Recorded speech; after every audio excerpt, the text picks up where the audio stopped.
Hi, this is Uma and you're watching the Uma Show. I'm at VIVA MAYR ALTAUSSEE and VIVA MAYR philosophy is a lot based on food. And today I'm here with Chef Martin, who's going to tell us how to basically make simple dishes that can alkaline our body and help people with diabetes, depression, and fertility issues. So Chef Martin, welcome on the Uma Show. Super excited to have you. Yeah, fine, you're here. You're welcome. So let's start with the dish that you want to make for people with diabetes. Yeah, first of all, we're gonna make a breakfast dish. We're gonna make a mash. Okay.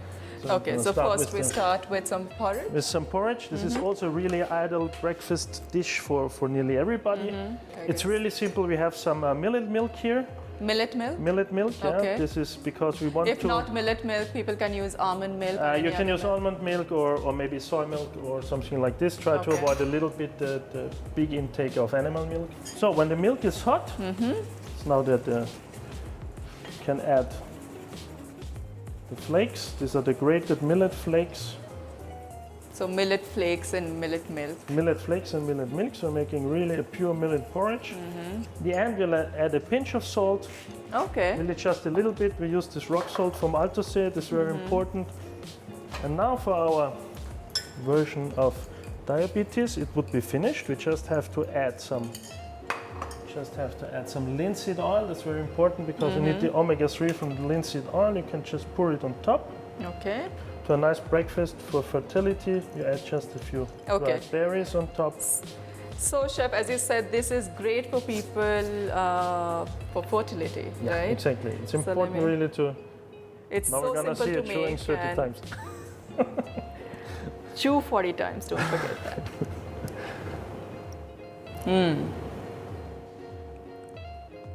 It's yummy.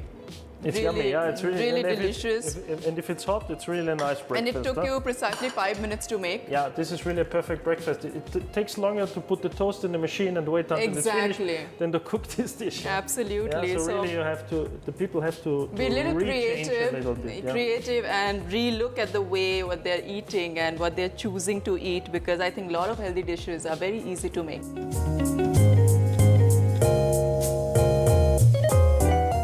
We're gonna start with the courgette spaghetti. Okay. With a nice Napoli sauce made of these colorful tomatoes we have here. And you have just vegetables inside, so it's 100% alkaline building. And we don't use any onions, garlics or chives because they are really... In VIVA MAYR, yes. In VIVA MAYR, yeah. No onions, no garlic and no chives. No onions, garlics, no chives. So fennel. It's really hard to digest during the cure.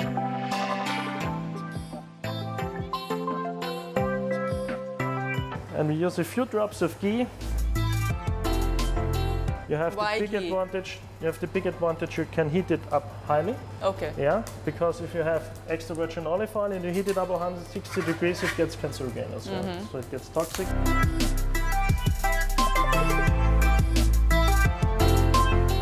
When it's a little bit glazed, you put it a little bit aside. Then we take our color. If you get some colorful tomatoes like this, really use the colorful ones. I can see you have many colors here in tomatoes. They have a much stronger taste than the just red ones. The red ones are always a little bit empty in their taste. Please cut out the greens in top here. They're really toxic. They harm you.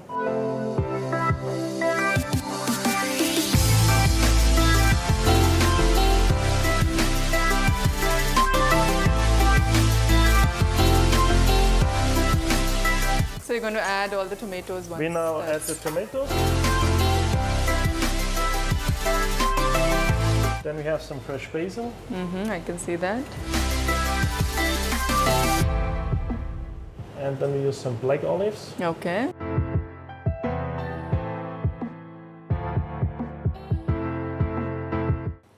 Now we overcook it until the tomatoes leave out the gorgeous liquid, and the sauce is more or less finished. So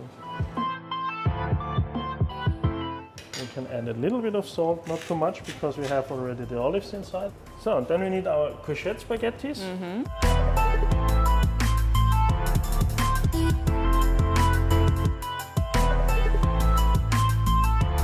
when you're doing courgette spaghettis, it's very, very important to use a really big pan, the biggest you have at home, and you need a really high heat. High heat, okay. The problem is if the heat is too low, the pan is too small, it starts cooking and it's not braising, and then it's no al dente afterwards, and then you have a nice courgette mash. Yeah. But we want to have a really substitute for the spaghetti. Spaghetti. So you have a nice, nice al dente cooking point. So we add a little bit of ghee. This is a ceramic anti-sticky pan, so we don't need a lot of ghee. We just need a little bit of it for the heat transfer from the pan to the courgettes.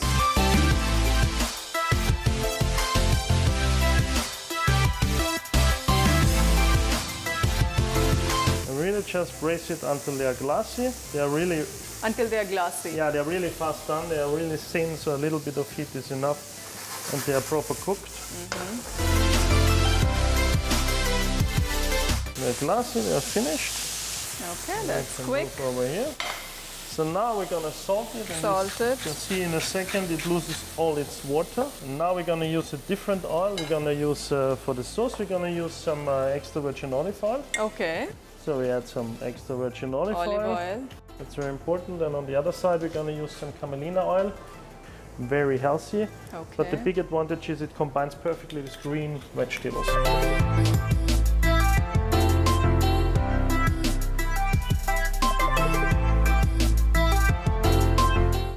Basil on top, a little decoration.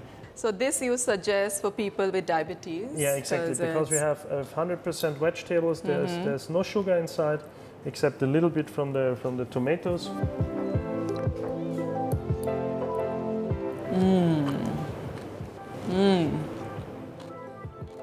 You have a little bit of crunch, you have still the feeling you have pasta inside, and that's the idea. It's just vegetables. It's crunchy. It's crunchy a little bit, but it's still full of flavors, full exactly. Of flavor, yeah, this is the idea. And especially the olives are giving it a lot. Exactly, the olives and also the oils that you've added are really giving a lot of flavor. And of course, the way it's made is so simple.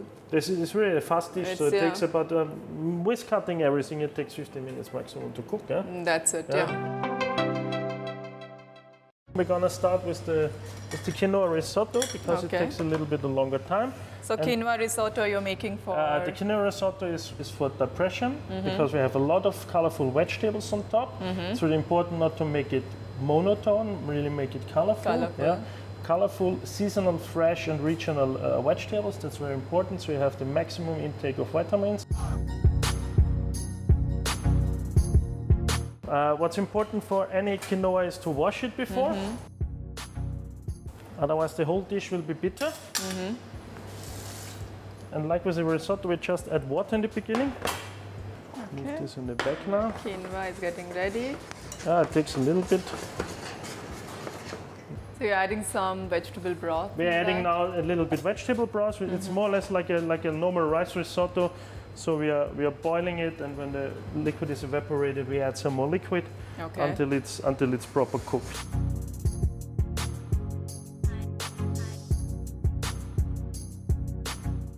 So the quinoa is nearly finished. So we can braise now the vegetables. Sure. And for dishes like this, I prefer to braise the vegetables. You have a lot of humidity inside the vegetables, so it's really nice to braise them, not to cook them. If you have a big pot with a lot of water and you cook the vegetables, you have a nice broth afterwards, but the vegetables themselves have no taste lose anymore, everything, yeah. This is one of the differences we're doing. It's just important to cut the stuff more or less small. And thin, otherwise it takes too long for cooking.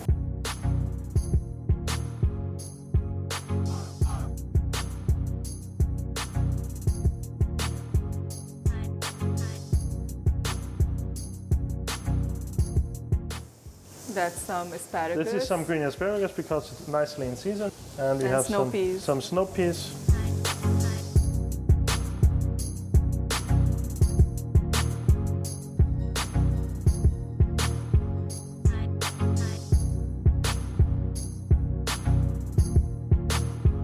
So then we have here the quinoa risotto. It's readily cooked. We add some tarragon. Okay, tarragon. This is hemp seed oil now. The hemp seed oil combines with everything that's red, orange or yellow. So this is red, and red quinoa, tarragon, and hemp seed oil is really a perfect combination. They go perfectly together. Now we add some salt in the end. Okay.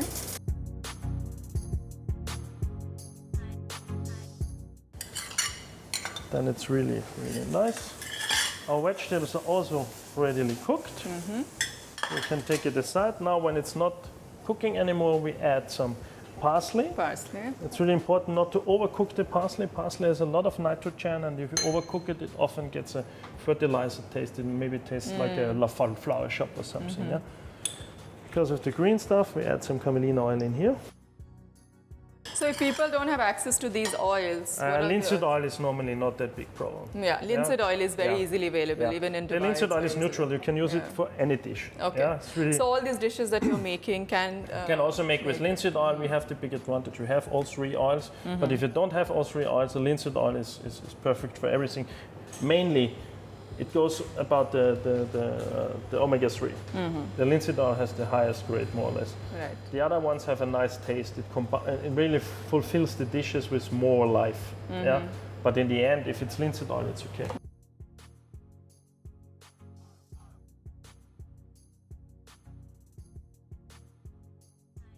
This is really funny and colorful. So this is really a nice dish. It takes away for sure some clouds in your really life. Nice. Yeah? And the last dish for people who are suffering with any kind of depression. It already looks happy, if you guys can this see. is very important. Yeah, to very make colorful your food dish. a little bit happy. I love quinoa, so it's great that you have combined this with so many good vegetables in this. Yeah, it should be a little bit funny in the optics. So if it looks nicely and if it looks funny, that's very important. Yeah. Maybe you do a smiley on your plate, yeah? With Exactly. Yeah? Very different flavor. A little bit more. I love the combination of these vegetables. This works really perfectly. They work really perfectly well, and they're giving so many different flavors in my mouth. It's amazing. Quinoa is very well cooked, so it's just perfect. Yeah. Thank you, Chef. I think you really made healthy cooking easier, and all these simple but very, very delicious dishes. I'm going to try them at home for sure. Perfect. And tweak them, as you said. I learned a lot of tips from you, and I'm sure my viewers are going to benefit out of this segment. Thank you so much for coming on the show. And it's always a pleasure to have people like you on the show, imparting so much knowledge to me and to my viewers. You're welcome. Thank you. Thank you.